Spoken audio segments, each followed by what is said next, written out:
June has really been the month where I have been absorbing the value of finding a vehicle and sticking to it. And of course, I'm going to explain this in a little more detail, but what that means to me is that I used to pretty well go after any project that came to mind. And I guess perhaps being a creative, new ideas come to me often.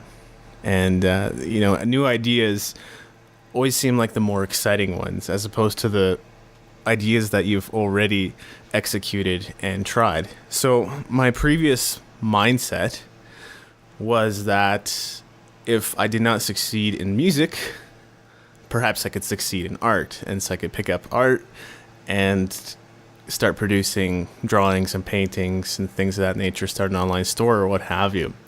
And if that didn't go well, I could try my video game blog, which I already have, of course.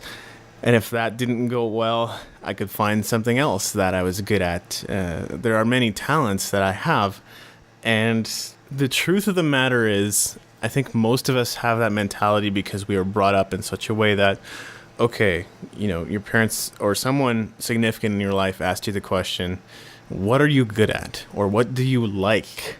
And so then we went and pursued a career in that field. And pretty well, once the reality of it being, having to carry certain responsibilities, in the context of a job or a workplace kind of fell into place, we started to realize that it maybe isn't something we enjoyed after all. And that's maybe not because of the field itself, but rather because you now have a position as opposed to calling. And those are two very, very different things. And so I've sort of come to that realization that over and over I thought, what are the things that I like, and what ideas do I have that are within those fields that I could pursue?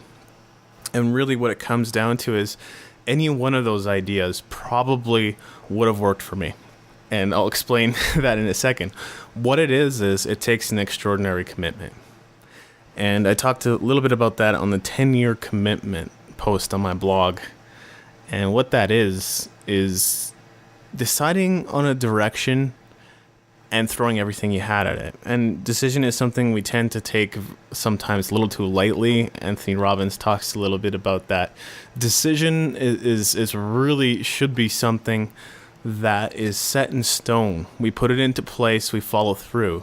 And I've also heard it said that your decision-making don't mix your decision-making process with your problem-solving process. In other words, make the decision, and if issues or problems arise with finances or other areas, you problem solve that so you can continue to stick to your decision.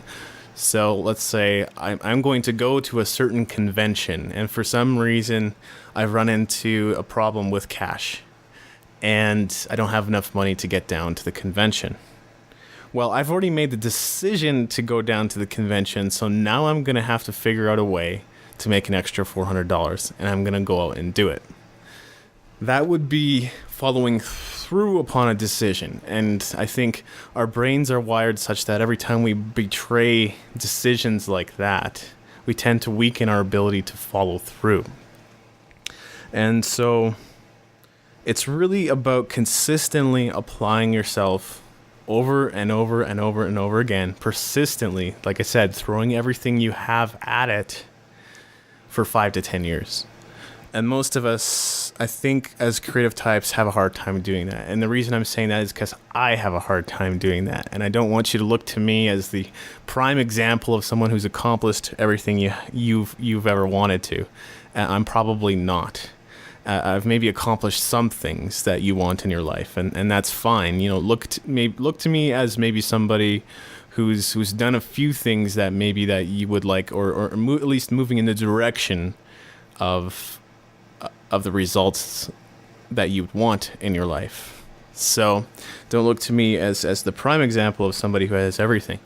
But regardless of that, I think making that commitment means, commitment and even decision seem like they aren't strong enough words to describe what I'm talking about. And I don't know if there is another word that I can think of. Dedication is another word that is sometimes a little overused. It's stronger than that. It's stronger than our current society's understanding of what it means to make a decision, I guess is the bottom line of what I'm saying. So I feel like really if I picked something and stuck with it for the next 5 years and actually threw everything that I had at it and actually put time, effort, consistency, persistence, and perseverance at it, that I would actually succeed. And if for whatever reason it collapsed, it fell apart, it got bought out, something out of my control, I guess, happened, then I would still be poised to take on the next project, the next 5-year project, right? So I hope you kind of understand what I'm saying here. Take it in 5 to 10 year increments and don't judge it along the way, because oftentimes the difference between somebody who does nothing and the person who is working hard towards their dream may not appear to be a big gap at first. You may not notice the difference in 6 months, 1 year, 2 years. But 5 years down the line, guaranteed, there's going to be a humongous gap between the person who's been pursuing their dreams and the person who's not. So that's one of the things that has really been sinking in. And this has not been an overnight process, but this paradigm shift was kind of initiated about a year ago, roughly now. Yeah, I guess so. So since July of last year, I've kind of been on this track of revising and rethinking where I've been at. And also, I think one of the things is just I've been ready to make a change. I haven't accomplished quite the results that I want to in music. One of the big issues, honestly, has been funding. The ability to put that funding together to get out and really make the projects that I want to do happen. And so it's not something necessarily to take on as my own personal mission, although that's kind of part of it. It's about getting rid of those limiting beliefs, whatever it was. I can admit that maybe I had a hard time asking other people to contribute, or even if I did, it wasn't as a large of a scale, or I didn't stay consistent, or I had a hard time believing that I could do something like Kickstarter, gather enough people. It looked to me like a popularity contest. And those were maybe some of the limiting beliefs that I had that really held me back. And so that's kind of what I'm working on. And being in a different field of work has kind of allowed me to bring a better attitude, a better mentality, and better habits to everything else that I do.